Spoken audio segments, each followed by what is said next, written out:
নমস্কার, আপনারা দেখছেন আমাদের অনুষ্ঠান ঘোষাল নামা। আমি ইন্দ্রাণী রয়েছি, আমার সঙ্গে রয়েছেন মুখ্য রাজনৈতিক বিশ্লেষক জয়ন্ত ঘোষাল।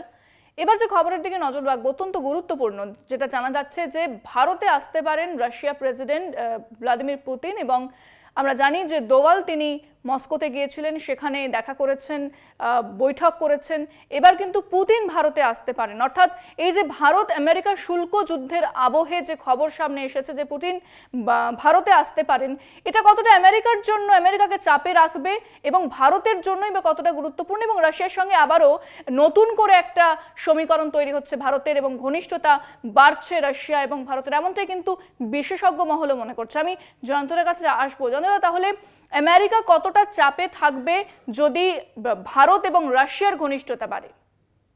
কখন কখন যে কোথায় কখন কি হয়ে যায় ইন্দ্রাণী, দেখো এই যে তুমি প্রশ্নটা করছো, সত্যিই তো পুটিনের তো আসার কথা এক্ষুনি ছিল না। হয়তো ক্যালেন্ডারে সবসময় থাকে সারা বছরের একটা ক্যালেন্ডার, কিন্তু গোপনে নীরবে সব দেশের বিদেশ মন্ত্রক, প্রধানমন্ত্রী, রাষ্ট্রপতির দপ্তরের সাথে একটা তৈরি হয়ে যায়, একটা ইয়ারলি ক্যালেন্ডার বলি আমরা, যেটা কিন্তু রাষ্ট্রপতি প্রধানমন্ত্রীর ক্ষেত্রেও আমাদের দেশেও হয়।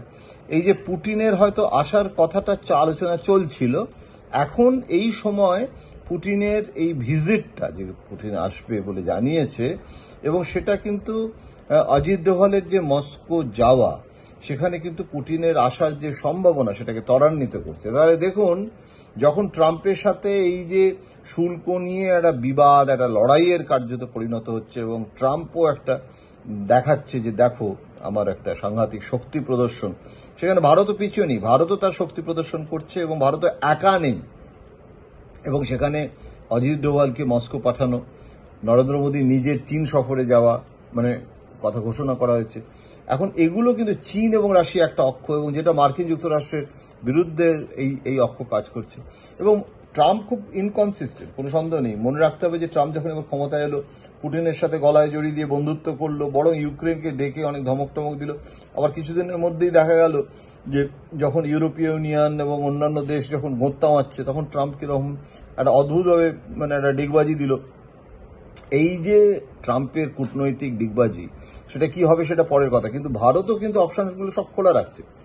ভারত একদম মানে ট্রাম্পের ছাড়া আমাদের কোনো গতি নেই, এটা কিন্তু ভারতও করতে চাইছে না। এবং তার ফলে ভারত এখন চীন এবং রাশিয়ার অক্ষর সাথে একটা সুসম্পর্ক যদি ধরে রাখে, তাহলে সেটা মার্কিন যুক্তরাষ্ট্রের উপর চাপ সৃষ্টি করবে, তো নিশ্চয়ই করবে।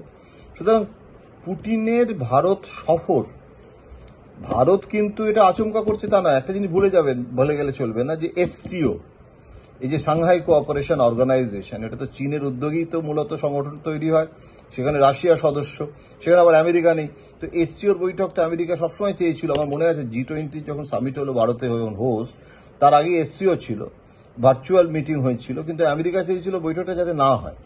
G20-র মাহাত্ম্য নষ্ট হয়ে যাবে, এবং এসসিওতে তো আমেরিকা নেই।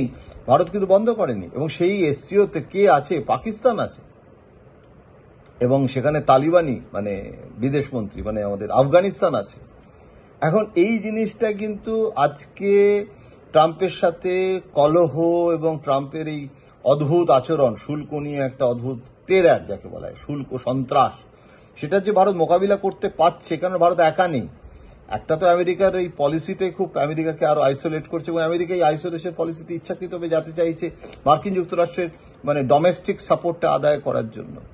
এটা এর মধ্যে অনেক রেটরিক্স আছে, অনেকটা লোক দেখানো, একটা বাইসেপ প্রদর্শনের খেলা রয়েছে। কিন্তু ভারতও কিন্তু এবারে যদি পুটিন আসে আর নরেন্দ্র মোদী চীন যায়, তাহলে একদম 16 গলা পূর্ণ হবে। এখন আমার তো মনে হচ্ছে যে নতুন করে আর একটা যেন করলো আর রেজিম শুরু হচ্ছে। আশা করি এই গোটা পরিস্থিতিটা একটা চূড়ান্ত সংঘাতের দিকে যাবে না, একটা তৃতীয় বিশ্বযুদ্ধের দিকেও পৃথিবী যাবে না। আমরা মানুষের উপর বিশ্বাস হারানোর পাপ, এটা তো আমাদের রবীন্দ্রনাথ বলে গেছেন। আপাতত পুটিন যদি ভারতে আসে, তাহলে সেটা কোনো সন্দেহ নেই, it will B a new twist in our diplomacy. দেখার বিষয় যে এই রাশিয়া, চীন, ভারত এই অক্ষটা কতটা কার্যকর হয়, কিভাবে হয়, এবং ট্রাম্প এই চাপের কাছে, এটা তো স্নায়ুযুদ্ধ, এখানে এখন হু উইল ব্লিঙ্ক ফার্স্ট, কে প্রথম ব্লিঙ্ক করবে।